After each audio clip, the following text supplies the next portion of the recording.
Dalam keheningan dan ketenangannya, membentang sebuah alam luas yang menjadi salah satu wilayah ekstrim yang ditempati oleh manusia di muka bumi. Terletak di bagian utara Rusia, kawasan ini menyimpan sejarah panjang, budaya unik, dan bentang alam yang menakjubkan. Tempat ini menghadirkan pengalaman yang tak terlupakan bagi para petualang sejati. Lewat video ini, kita akan menelusuri banyak hal ke wilayah itu, di mana ketabahan dan ketangguhan menjadi bagian dari kehidupan sehari-hari. Di ujung timur Laut Eurasia, terbentang sebuah wilayah luas yang telah lama menjadi simbol dari keterasingan, ketangguhan, dan keindahan yang membekukan napas. Siberia. Sebuah tanah yang dibekukan oleh musim dingin abadi, namun di balik suhu ekstrim dan hutan belantara yang menakutkan, tersembunyi kisah-kisah manusia yang penuh kehangatan, perjuangan, dan kearifan lokal yang membumi. Mari kita menyusuri lorong waktu dan menyelami kehidupan di Siberia.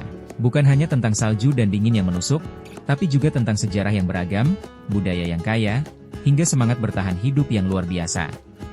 Siberia adalah wilayah yang membentang dari pegunungan Ural di barat hingga Samudra Pasifik di timur, mencakup sekitar 77% dari total luas Rusia. Namun, hanya sekitar 20% dari populasi Rusia yang tinggal di sana. Sejak ribuan tahun silam, Siberia dihuni oleh berbagai suku asli, seperti suku Yakut, Evenki, dan Chukchi. Mereka hidup beriringan dengan alam, mengembangkan cara hidup nomaden dan berburu yang sangat bergantung pada siklus musim. Pada abad ke-16, Kekaisaran Rusia mulai memperluas wilayahnya ke timur. Penaklukan Siberia dipimpin oleh para penjelajah seperti Yermak Timofeyevich, dan sejak saat itu, Siberia menjadi bagian dari kekuasaan Rusia. Namun sejarahnya tak lepas dari kelamnya masa perbudakan dan pengasingan, terutama di era Tsar dan Uni Soviet. Siberia dikenal sebagai tanah pengasingan, tempat orang-orang yang dianggap musuh negara dikirim ke kamp-kamp kerja paksa, atau gulag. Jutaan orang mengalami penderitaan di balik jeruji besi di tengah suhu minus puluhan derajat Celcius. Meski kerap dianggap sunyi dan terpencil, Siberia adalah rumah bagi lebih dari 30 juta jiwa.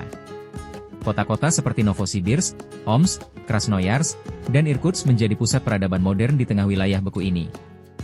Masyarakat Siberia dikenal tangguh. Mereka terbiasa hidup dalam suhu ekstrim yang bisa mencapai minus 50 derajat Celcius di musim dingin. Namun justru dari kerasnya alam, tumbuh solidaritas sosial yang kuat. Bertahan hidup di Siberia tak bisa dilakukan sendirian. Gotong royong dan saling bantu adalah fondasi sosial yang tak tertulis. Makanan pun disesuaikan dengan kondisi cuaca. Sup panas seperti borske, ikan beku yang diiris tipis dan dimakan mentah seperti stroganina, hingga daging rusa dan yak menjadi santapan sehari-hari. Budaya Siberia adalah mosaik dari ratusan etnis dan suku bangsa. Setiap kelompok memiliki bahasa, musik, tarian, dan ritual kepercayaannya sendiri. Suku-suku asli seperti Evenki, Nenets, dan Buryat masih mempraktikkan tradisi turun-temurun seperti syamanisme, sebuah kepercayaan spiritual yang menghubungkan manusia dengan roh alam. Festival rakyat Siberia sangat meriah. Misalnya Isyah, perayaan musim panas di Yakutia, yang menjadi simbol rasa syukur atas kehidupan dan panen. Dalam festival ini, masyarakat menyanyikan lagu tradisional, menari dalam lingkaran besar, dan berbagi makanan. Seni kriya juga berkembang, seperti ukiran tulang rusa, kain tenun khas, dan pakaian dari bulu hewan yang dirancang bukan hanya indah, tapi juga fungsional untuk menghadapi musim dingin ekstrim. Siberia adalah tanah yang kaya sumber daya alam, gas alam, batu bara, minyak bumi, emas, hingga berlian. Kawasan seperti Norilsk dikenal sebagai pusat pertambangan terbesar di dunia, namun juga termasuk yang paling tercemar. Namun di balik industri raksasa, ekonomi tradisional masih bertahan. Komunitas lokal menggantungkan hidup dari berburu, menggembala rusa, memancing di sungai beku, dan menjual kerajinan tangan. Tantangan yang dihadapi besar, kesenjangan antara modernitas dan tradisi, antara kekayaan sumber daya dan kemiskinan masyarakat lokal, menjadi persoalan yang masih terus diperjuangkan. Siberia bukan destinasi wisata biasa. Ia menawarkan pengalaman yang tak terlupakan bagi mereka yang berani. Salah satu daya tarik utamanya adalah Danau Baikal, yang di musim dingin membeku menjadi kaca raksasa yang bisa dilalui kendaraan. Danau Baikal memiliki beberapa kelebihan yang membuatnya unik dan istimewa. Danau ini adalah danau terdalam dan tertua di dunia, serta memiliki air yang sangat jernih ketika musim dingin berlalu. Selain itu, Danau Baikal menjadi rumah bagi lebih dari 1.700 spesies tumbuhan dan hewan endemik, dan yang istimewa danau ini juga menyimpan sekitar 20% dari seluruh air tawar dunia. Kereta legendaris Trans-Siberian Railway menghubungkan Moskow ke Vladivostok, melewati ribuan kilometer lanskap dramatis, hutan taiga, pegunungan bersalju, dan desa-desa terpencil yang menyimpan kisah masa lalu. Perjalanan kereta api Trans-Siberia dari Moskow ke Vladivostok memakan waktu sekitar 6 hari atau 144 jam. Kereta ini menempuh jarak sekitar 9.259 km dan melewati 2 zona waktu. Wisata budaya juga berkembang, dengan tur ke perkampungan suku asli, festival musim dingin, dan ekspedisi alam liar yang mempertemukan pengunjung dengan serigala, beruang, dan rusa kutub.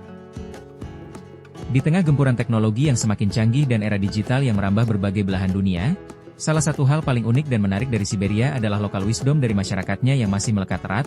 Kearifan lokal ini lahir dari hubungan harmonis antara manusia dan kondisi alam yang ekstrim. Di tengah keterbatasan, masyarakat Siberia mengembangkan nilai stoikisme, yakni ketenangan dan ketangguhan dalam menghadapi penderitaan. Tidak mudah menyerah dengan keadaan dan selalu waspada dengan perubahan alam yang bisa terjadi kapan saja. Mereka tidak melawan alam, tapi belajar untuk hidup bersama alam. Contohnya, suku Nenets menggiring ribuan rusa kutub dari tundra ke tundra dalam pola migrasi musiman yang sangat presisi. Mereka tahu kapan salju akan turun, di mana angin akan bertiup kencang, dan bagaimana menjaga kelangsungan hidup kawanan mereka. Rusa kutub adalah bagian penting dari kehidupan suku Nenets. Mereka memiliki pengetahuan mendalam tentang perilaku rusa, cara merawatnya, dan bagaimana menjadikannya sebagai sumber makanan, transportasi, dan bahkan bahan pakaian. Meskipun hidup berpindah-pindah, suku Nenets memiliki sistem sosial yang kuat, dengan pembagian tugas yang jelas antara laki-laki dan perempuan, serta ikatan kekeluargaan yang erat. Kehidupan sederhana yang berbasis komunitas, pola hidup ramah lingkungan, serta penghormatan terhadap kekuatan alam menjadi warisan yang tak ternilai dari Siberia. Hal ini terus mereka pertahankan sampai saat ini. Dua tantangan utama dalam hidup di Siberia adalah jarak yang sangat jauh dan cuaca yang sangat dingin. Jarak yang jauh antar komunitas menciptakan banyak tantangan dalam transportasi barang dan orang. Cuaca dingin juga menjadi kesulitan tersendiri untuk melakukan kegiatan di luar ruangan pada musim dingin, sehingga perlu adanya adaptasi untuk mengatasinya. Siberia bukan hanya sekadar hamparan salju yang tak berujung. Ia adalah dunia yang dalam diamnya menyimpan banyak cerita, tentang penderitaan, kekuatan, dan ketabahan. Di balik beku dan sunyinya, berdenyutlah kehidupan yang hangat. Siberia mengajarkan kita bahwa kehidupan bukan hanya tentang kenyamanan, tapi tentang kemampuan bertahan, tentang menghargai alam, dan tentang kebijaksanaan yang tumbuh dari kesunyian. Siberia bukan hanya tempat di peta. Ia adalah pelajaran tentang kehidupan itu sendiri.